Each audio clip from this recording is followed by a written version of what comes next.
Hey people, it's me Jeffro, and I just came back from a gathering of my mom's friend, and I was at a place.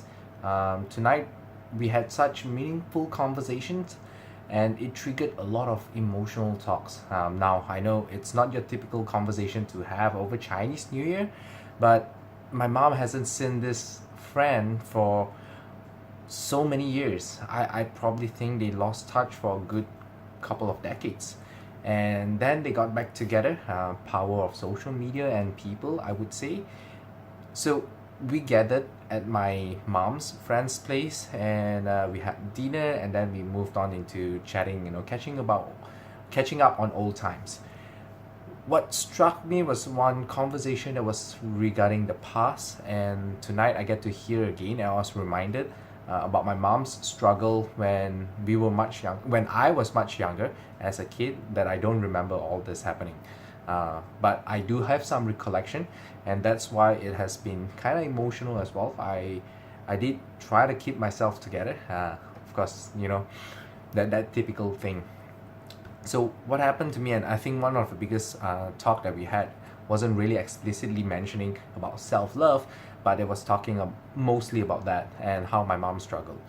When I was younger, we had financial issues, and for some of my friends, they know this, that I had a kind of bad childhood as I grew up, right?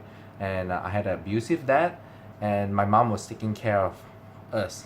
Everything, literally everything, was just on her shoulders, and because of that, her focus was just mainly on us, mainly on myself and my sis, taking care of the family and ensuring that we had the best.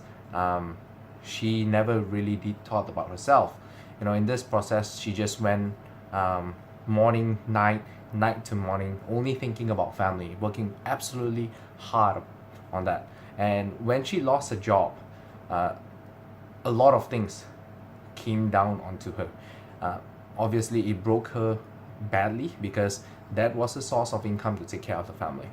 And for many years, she struggled, and eventually she got another job, but it was so bad because her employer was bullying her, right? It's like 9 to 6, you get scolded, you get reprimanded for things that you didn't do, and you get belittled for just about anything. I know that because I witnessed how my mom came back and stuff like that. But I didn't realize how badly it was on her side, like how she was actually feeling at that time. Because obviously I'm not in that shoes. But the thing is, like tonight, I'm reminded again of that, and probably that's why I've always been strong on, talking about self-love. Like, you should love yourself. You should really treat yourself better, because what I saw in my mom is that she gave so much to the family that she didn't give for herself, and that caused her to go into depression, anxiety, and so forth. And until today, she's still struggling in getting that, in finding things that will make her happy, because everything else triggers a worry, a concern to her. And until today, she's still worried that her son, might get hungry and don't have enough food, even though realistically speaking, I can take care of myself. But mom will always be mom, and I know that.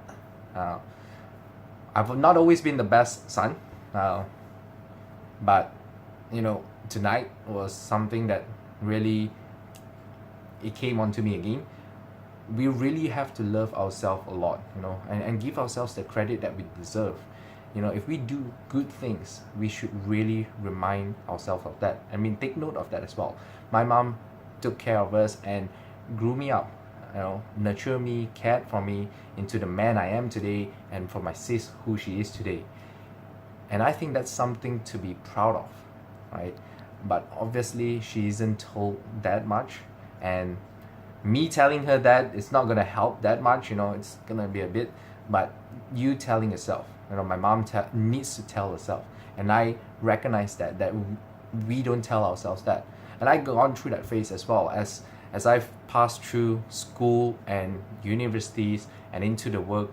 I worked so hard to prove people wrong, and when I did that, it doesn't really feel all that glorious and all that satisfying after all. What made me more satisfied when I started realizing that I should do things that I love, and what makes it worth it for me.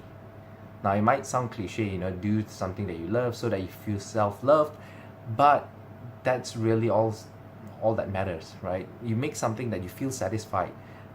You do something that you feel satisfied towards to, and that builds up that self-love, that builds up your own self-esteem, your confidence, and so forth too. So what I really want to urge you is to really look into what you've done, recognize that, treat yourself better, because if you don't do it now and you want to do it later, chances is you might have a difficult time, a tougher time to do and recognize that, because we justify a lot of things most of the time. I know I have done that before, right? I've gone through school and stuff, giving everything out except for myself, proving people wrong. And when I got that, it didn't feel good. When I've got the salary that I've always wanted, it also didn't feel satisfying, right? And that's it, because what's more important is just us ourselves. And I know so much that I want to feel acknowledged, but the one thing that I didn't do is to acknowledge myself.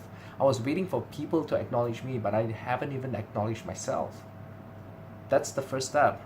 And I talk about this 2 to 3 days back, about self-love and how to remind us about it. This is something that I've done and shown people. I've not really shown the video how it is done, because I don't have that many materials. I'm gonna just show you. This is a 100 ringgit bill. It could be $100, it could be 50 ringgit, right? To me, this is the biggest currency that I have right now. This is the biggest number in my currency right now that I have in possession. And like this 100 ringgit, this number here doesn't change no matter what this condition. And to prove to you, right now, this is 100 ringgit. Now I'm gonna just do this, right? So some of you might cringe, but that's just like us. Don't we get crumbled, stepped over sometimes, and people doing these to us? Now look, if I open this back up, it's still 100. That's like us, right? No matter what people do to us, we're still always gonna be that 100. Don't let people put you down. Don't let circumstances put you down. Don't let it change that number of yours. Now you might argue, inflation, denomination, and stuff like that. Come on. As time grows, we grow. That value of us will change based on our perception. This 100 ringgit may not even cost that, will not even be that much in years to come, but who cares? Because that's 100 is still 100, it's an absolute number, and our values are absolute. Self-love, remind you of that. Take any of your biggest note, crumple it, put it on the table, and remind yourself of this. Because when you are down, there's no one else to pick you up except for yourself. If you have friends, you're lucky that you have good support system and stuff, but most of the time before that happens, you have to pick yourself up. I've been there, right? I've been there. This is not the video that I want to talk about that yet, but in time I will do that. I'll share more about my stories, but for now, this is your value. Remember your self-value, self-love, and love yourself more. That's all I have to say. I'll catch you in the next one.